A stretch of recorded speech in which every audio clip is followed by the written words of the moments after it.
You know what Dana White needs to do? He needs to give Dan Ige another check because his wife's 46 weeks pregnant. And then he just put fucking Gavin Tucker to sleep. That knockout was so clean. A right hand from the southpaw stance as well. It was in 22 seconds, and he just walked off. And then he said, "Hey man, write me another check because my wife's pregnant." Well, Dan Ige's old nickname was 50K. Yeah. For 50K bonus, but it's now Dan Dynamite Ige. Yeah. So, and he actually did get the 50K bonus, Good. which was good. Dan Ige, incredible work. Took a short amount of work, to be honest, against Gavin Tucker. 22 seconds in the first round. Yeah. Incredible work. Caught him. He just caught him so quickly, right? Yeah. And he just said, look, in his post-fight interview, he also went, look, I have the power to take these guys out. Yeah, I really do. You've got to watch out for someone like Dan Ige. Yeah, he's solidified himself within the top 10 featherweight rankings for sure. I think he's number 9 in the featherweight rankings. Gavin Tucker was ranked pretty far down. I don't think he was in the top 15 either. He was pretty low in terms of... Gavin Tucker is not ranked. Yeah. And he said, give me a ranked opponent and it needs to be in the top 10. Yeah. I'll give you in the top 5. He wants to be, again, he called out Zombie. He says, I've been trying to fight Zombie for ages. Okay. I think he needs to fight either Zombie or he needs to fight Zabit. Zabit has got no fights lined up. Can't sort out the Rodriguez one because he's still suspended due to the issues with the USADA app and not adhering to it. We've already got Volkanovski versus Brian Ortega very soon at UFC 260 in 2 weeks' time. Mm-hmm. Max Holloway is not probably going to take any fights after kind of destroying Calvin Kattar very handedly across 5 rounds. And he's only going to take a rematch with Alexander Volkanovski or fighting Brian Ortega if he does win for the first defense. Mm-hmm. It has to be either Zombie like he asked, or I'm sure he won't be bothered with getting a guy 2 ranks above, Zabit Magomed Sharipov. It has to be.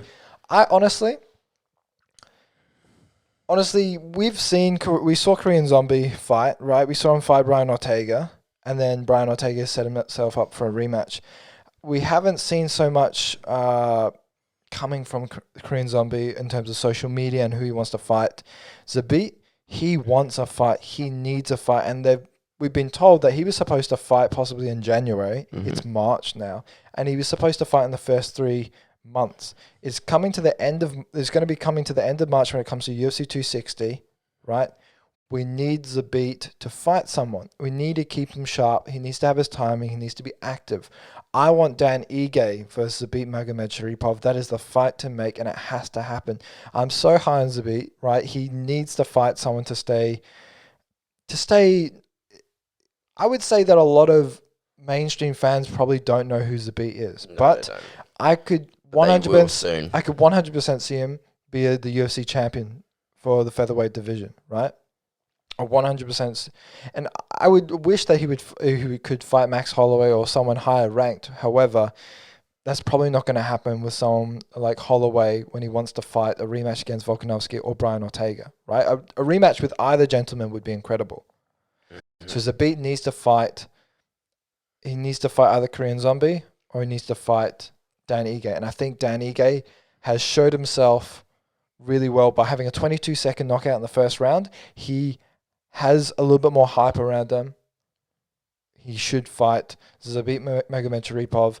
That's incredible dynamic, you know. Both explosive fighters. Dan Ige is trying to climb the ranks again, and he wants to have a big name. Who better than Zabit? Zabit's always had questions about his conditioning. Let them fight in a 5-round main event instead of a three-fight main event. Let it headline a fight night. Let it headline a fight night or be on the undercard of a main event. Yeah. Let it happen, and you will have a little bit more clarity on who can come after either Max Holloway or these other fighters that are going to attack the featherweight championship belt. But Dan Ige did incredible. I don't actually know how many strikes actually were thrown. Not many. I think the Michael Bisping said, only 3 leg kicks were thrown, and then it was the right hand. Yeah, Tucker only connected with one. He threw 1 shot, connected 1 strike, and Dan Ige threw 4 strikes and he connected with 1. Yeah. So that only one shot was that one hitter quitter, not Gavin Tucker on his ass, and it wasn't just he was just laid out. Yeah. There was no need for any, follow up for the ref to call it off. The ref, soon as he just jumped in, it was done. Yeah. Dan Ige's power is something that could be is something to be noticed for sure. And then now Danny goes probably on his way back home soon. He can see the wife and go, "Here you go, babe." 50K. Yeah, 50K check. They didn't call me 50K for nothing. Here you go. Exactly. Just go. Our baby's gonna come out on a gold platter.